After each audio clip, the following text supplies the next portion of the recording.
তো তুমি তোমার শরীরের ওজন কমাইতে চাও, তুমি সিক্স প্যাক চাও, তুমি তোমার গেঞ্জি খুলে মানুষের দিতে চাও, হ্যাঁ আমার বডি আছে, তো এটার দাম কি বা এটার মূল্য কি? তোমার ঠিক মতো খাওয়া দাওয়া করতে হইব, প্লাস জিমে গিয়া ওজন তুলতে হইব, বা তুমি এটা তোমার বাড়িতেও করতে পারো যদি তোমার ইকুইপমেন্ট থাকে। এখন তুমি যদি এখন এগুলা করার পর তুমি কি পাইতেছ? Six pack body পাইতেছ।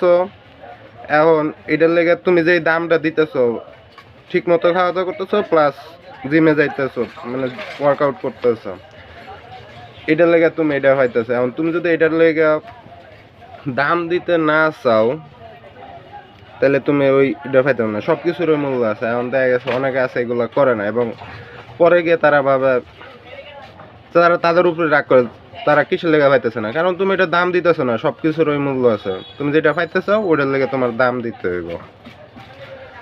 আর